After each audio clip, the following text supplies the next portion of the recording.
तो hello student, कैसे हैं आप लोग। उम्मीद करते हैं आप लोग बहुत ही अच्छे होंगे। आज के इस क्लास में हम देखेंगे चैप्टर नंबर 1 जो आपका है केमिस्ट्री का, रासायनिक अभिक्रिया एवं समीकरण। इससे जितने भी प्रश्न आपके आते हैं उन सभी प्रश्न को हम देखने वाले हैं। यकीन मानिए इस क्लास को देखने के बाद इस चैप्टर से जो भी प्रश्न आपके एग्जाम में आएंगे वो आपके एग्जाम से बाहर जाने वाला नहीं है, ठीक है ना। चलिए देखते हैं।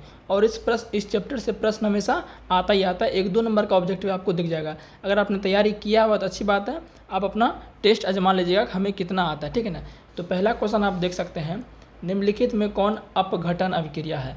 मैं आपको इसको एक्सप्लेन भी करता जाऊंगा ताकि आपको समझ आएगा। अपघटन का मतलब जानते हैं क्या होता है। अपघटन का मतलब होता है टूटना। कोई चीज़ है बड़ा सा है, वो क्या होता है 2 छोटे छोटे पार्टों में, 3 छोटे छोटे पार्टों में टूट जाता है। एक कोई बड़ा चीज़ है वो छोटे छोटे पार्टों में टूट जाता है, समझ गए ना।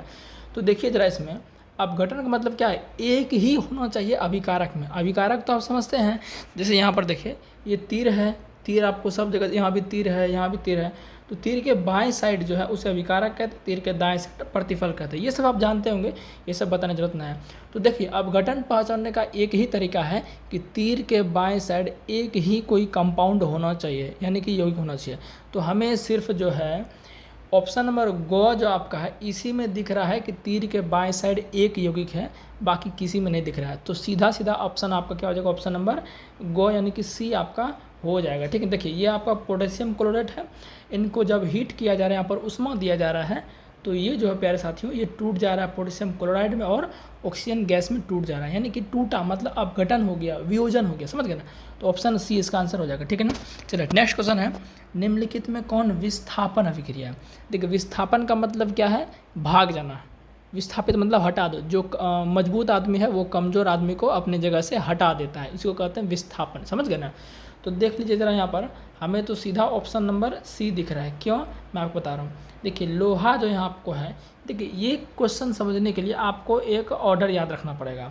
वो ऑर्डर क्या है, अभिक्रियाशीलता श्रेणी। अब ये कहाँ मिलेगा, ये हमने ट्रिक से बताया हुआ है। केदारनाथ पहले क्या होता है, पोटेशियम होता है, कैल्शियम होता है, मैग्नीशियम होता है। ये सबसे ऊपर होता है कौन, पोटेशियम सोडियम, कैल्शियम, मैग्नीशियम, और इधर आपका नीचे होता रहता है। ये मैंने ट्रिक से बताया हुआ है, ऐसे आप जल्दी याद नहीं कर पाएंगे, ट्रिक से आप तुरंत याद कर पाएंगे ना।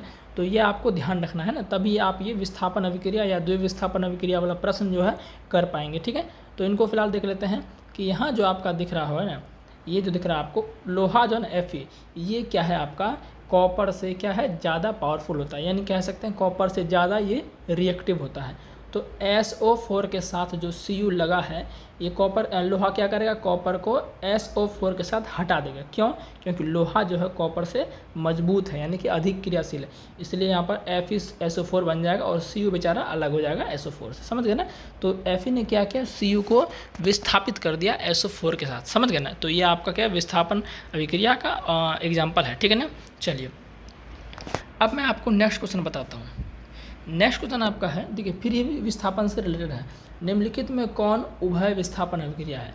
निम्नलिखित में कौन उभय विस्थापन। उभय का मतलब पता है क्या, तो उभय का मतलब होता है दो। उभय का मतलब क्या होता है, दो, यानी कि इसमें जो है 2 बार आपका विस्थापन होगा। ये जो था आपका अभी जो पिछला क्वेश्चन किए वो उसमें एक ही बार विस्थापन हुआ था, यानी कि वो एकल विस्थापन था। लेकिन यहाँ जो नेक्स्ट क्वेश्चन है वो आपका उभय विस्थापन, मतलब कि द्विविस्थापन आप कह सकते हैं, डबल डिस्प्लेसमेंट। तो इसमें देखिए 2 बार आयन का आदान प्रदान होगा। आयन बोले तो आपका जो तत्व है उस पर जो चार्ज रहता है उसे आयन कहते हैं, ठीक है ना। इसमें देख लीजिए हमें सीधा दिख रहा है ऑप्शन नंबर ग दिख रहा है। क्या दिख रहा है, ग दिख रहा है। आपको हम बता देखिए इसमें आपका 2 बार Ag जो आपका है, ये क्या आपका AgNO3 सिल्वर नाइट्रेट, और ये आपका क्या है नमक है, यानी कि सोडियम क्लोराइड है। यहाँ आप देखिए कि Ag का जो है, Ag क्या है, प्लस है, प्लस हमेशा माइनस के पास जाएगा। जो धातु होता है वो आपका प्लस होता है, तो Ag चला जाएगा Cl के साथ, तो क्या बन गया, AgCl बच गया। बच गया कौन, इधर बच गया Na, इधर बच गया NO3, तो NaNO3 आपका बन जाएगा, ठीक है। सिंपल था आपका ये। तो 2 बार इसमें विस्थापन हुआ तो इसे कहते हैं द्विविस्थापन, ओके। तो ये भी आपका हो गया। फिर यहाँ ऑप्शन नंबर घ देखिए डी, इसमें ये आपका एकल विस्थापन है, क्योंकि एक ही बार विस्थापन हुआ। यहाँ जिंक जो है हाइड्रोजन से ज़्यादा क्रियाशील है, तो जिंक हाइड्रोजन को हटा के SO4 के साथ सड़ जाएगा, हाइड्रोजन बेचारा अकेला आ जाएगा। तो ये एकल विस्थापन है, लेकिन पूछ कह रहे हैं उभय विस्थापन, तो ऑप्शन नंबर सी आपका होगा, समझ गए ना। नेक्स्ट देखते हैं, कह रहा है निम्नलिखित में कौन अपघटन अभिक्रिया नहीं है। देखिए अपघटन का अभी जस्ट मैंने आपको बताया कि तीर के बाएं साइड एक होना चाहिए, कोई एक यौगिक है तीर के बाएं साइड तो वो क्या होगा, अपघटन होगा। तो इसमें कह रहा है कौन अपघटन नहीं है। तो देखिए ऑप्शन नंबर ए ये तो अपघटन है क्योंकि तीर के बाएं साइड एक ही आपका है। फिर देखिए इधर देखिए ख नंबर, तीर के बाएं साइड एक ही यौगिक है तो आपका ये भी अपघटन है, ठीक है ना। फिर आपका ऑप्शन नंबर ये देखिए शरीर में भोजन का पचना, तो ध्यान रखिएगा शरीर में जो भोजन का पचना है ना ये आपका अपघटन अभिक्रिया होता है। क्या होता है, ये अपघटन अभिक्रिया होता है, ठीक है ना। फिर हम बात करते हैं डी नंबर यानी कि घ नंबर। इसमें देखिए तीर के बाएं साइड आपका जो है दो यौगिक है, इन दो कंपाउंड है, दो मॉलिक्यूल है, तो ये आपका अपघटन नहीं होगा। तो ऑप्शन नंबर डी करेक्ट हो जाएगा, ठीक है ना। नेक्स्ट बात करते हैं निम्नलिखित में कौन कथन असत्य है। अच्छा आप कमेंट में ये भी बताइएगा कि आपका कितना इसमें सही हुआ है। नंबर मैंने नहीं दिया है, मतलब आप बता दीजिएगा सर मेरा लगभग सही हुआ या 50% 60%, जो भी आप अपना कमेंट में जरूर कीजिएगा, ठीक है। निम्नलिखित में कौन कथन असत्य है यानी गलत है। देखिए किसी पदार्थ में ऑक्सीजन का योग ऑक्सीकरण कहलाता है, ये बात तो बिल्कुल सही है। ऑक्सीजन का जुटना क्या कहलाता है, ऑक्सीकरण कहलाता है। किसी पदार्थ में हाइड्रोजन का योग अवकरण कहलाता है, ये भी बात सही है। हाइड्रोजन जुटे या ऑक्सीजन घटे अवकरण होगा। फिर ऑक्सीकारक पदार्थ ऑक्सीकृत हो जाते हैं, फिर अवकारक पदार्थ का ऑक्सीकरण होता है। ऑप्शन नंबर गो को मैं आपको अच्छे से समझाता हूँ।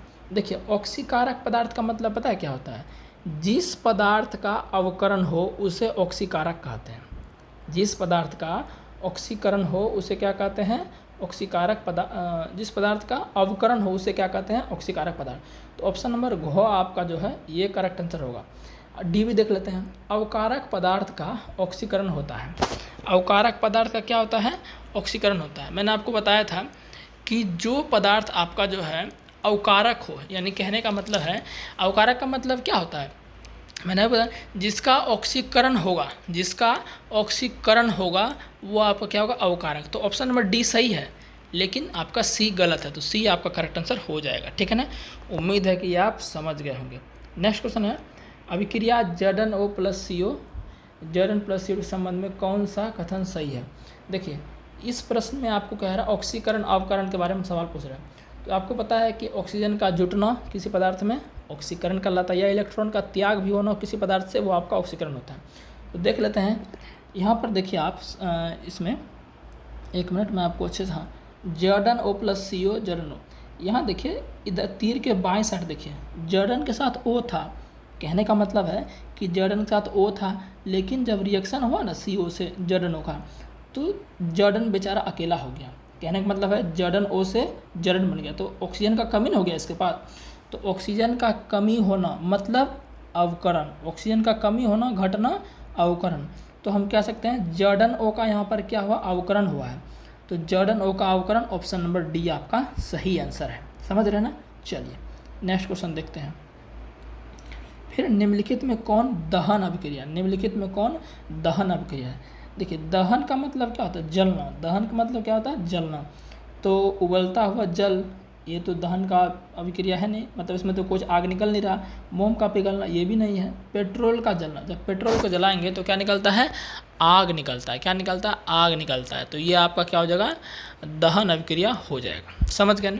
नेक्स्ट क्वेश्चन है प्रकाश रासायनिक अभिक्रिया में, प्रकाश रासायनिक अभिक्रिया में क्या होता है, यानी कि सिंपल कह सकते हैं डेफिनेशन इसका पूछ रहा है। तो वैसी अभिक्रिया जिसमें जो अभिक्रिया प्रकाश की उपस्थिति में हो उसे प्रकाश रासायनिक अभिक्रिया, यानी कि प्रकाश को अवशोषित किया जाता है। सिंपल सा कहने का मतलब इनका यह है। तो प्रकाश का अवशोषण होता है, सिंपल बात, ज़्यादा इसमें कुछ करना है नहीं, ठीक है ना। नेक्स्ट बात है अभिक्रिया, देखिए वही क्वेश्चन है जो क्वेश्चन ये था आपका, ये जो Zn O वाला था, सेम क्वेश्चन यहाँ पर अब आपको दिख रहा है। ये अभिक्रिया PbO वाला, इसको भी करते हैं। सवाल कह रहा है कि Pb मतलब ये रिएक्शन आपका दिया हुआ है। अब कह रहा है, देखिए मैं आपको सीधा बताता हूँ। देखिए यहाँ पर क्या है, इस साइड तीर के बाएं साइड जो है Pb के साथ O था, यानी कि Pb के साथ O था, लेकिन अभिक्रिया होने के बाद Pb बेचारा अकेला हो गया। तो PbO का ऑक्सीजन घट गया, Pb बन गया। तो ऑक्सीजन घटना क्या कहलाता है, ऑक्सीकरण कहलाता, सॉरी अवकरण कहलाता है। क्या कहलाता है, अवकरण। तो देख लीजिए ऑप्शन है, तो कह सकते हैं PbO का अवकरण होता है। क्या होता है, PbO का अवकरण होता है, समझ गए ना। तो ऑप्शन नंबर सी आपका आंसर हो जाएगा। ओके नेक्स्ट क्वेश्चन है रेडॉक्स अभिक्रिया में रेडॉक्स अभिक्रिया में क्या होता है। मैंने आपको साथ पढ़ाया भी था बहुत पहले, 23 वाले बैच में जो मैंने आपको पढ़ाया था। रेडॉक्स अभिक्रिया किसे कहते हैं, चय पचोपाय, यानी कि इसे बड़ी अजीब नाम है। उपचयन और अपचयन को मिलाकर जो अभिक्रिया बनता है उसे क्या कहता है, रेडॉक्स अभिक्रिया। तो रेडॉक्स अभिक्रिया में आपका ऑक्सीकरण भी होता है, अवकरण, यानी कि साथ साथ दोनों होता है।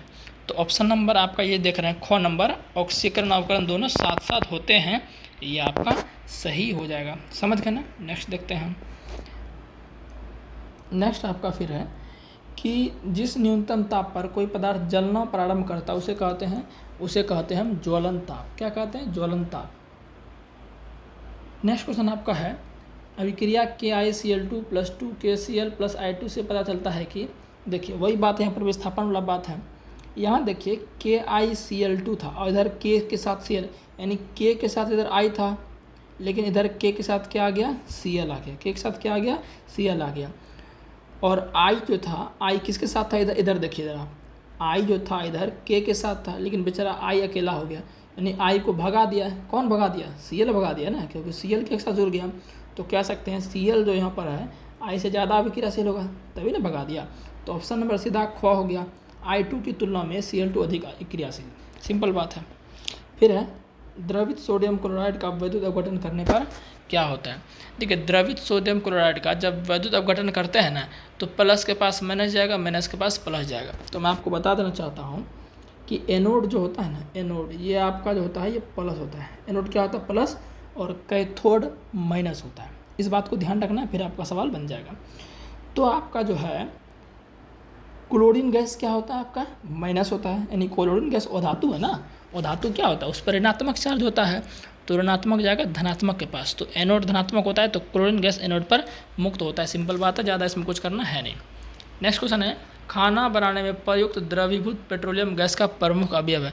यानी कि जो वही जो सिलेंडर जो अपना घर में खाना बनाता है उसमें कौन सा प्रमुख अवयव, उसमें मेथेन भी रहता है, ब्यूटेन भी रहता है, प्रोपेन भी रहता है, लेकिन कह रहा है प्रमुख अवयव ज़्यादातर कौन रहता है, तो ब्यूटेन रहता है। 80% के लगभग ब्यूटेन इसमें रहता है। ठीक है ना। नेक्स्ट बात करते हैं कली चूना। नेक्स्ट क्वेश्चन आपका है, कली चूना, और कली चूना मतलब वही होगा चूना आपका CaO। ये जो चूना लाते हैं ना दीवार वगैरह में, जो मिट्टी घर अभी भी रहते हैं या दीवार को भी पेंट करते हैं, जरूरी नहीं है कि मिट्टी का ही घर, तो कली चूना आपका होता है। उसको जल के साथ जब रिएक्शन कराते हैं तो होता क्या है इसमें, वही सिंपल बताना है। तो आपको पता है कि आप एक्टिविटी भी किए होंगे कि जब चूना में पानी डालते हैं तो क्या होता है, बहुत ज़्यादा वो गर्म हो जाता है, हीट हो जाता है। तो बहुत ज़्यादा हीट हुआ, हम तो कोई उसको उष्मा दिए नहीं थे, गर्म किए नहीं थे, अपने आप वो हीट हो गया, यानी उष्मा निकल रहा है, उष्मा का उत्सर्जन हो रहा है। तो हम कह सकते हैं पर्याप्त उष्मा का उत्सर्जन होता है। सिंपल, ये नंबर आंसर आपका हो गया। ठीक है ना। तो ये कह सकते हैं, इतना ही रहने देते हैं ना। इतना क्वेश्चन हम करा दिए तो समझिए आपका इस चैप्टर से बाहर जाने वाला नहीं है। और भी हम करा देंगे, इससे और कुछ क्वेश्चन है, लेकिन वीडियो लंबा हो जाएगा तो उतना आपको टाइम, आप इसको फास्ट करके देख लीजिएगा। ठीक है, क्या करके, फास्ट करके देख लीजिएगा। ठीक है ना। चलिए, तो चैनल पर नए होंगे तो सब्सक्राइब कर दीजिएगा। मिलते हैं किसी नेक्स्ट चैप्टर के साथ।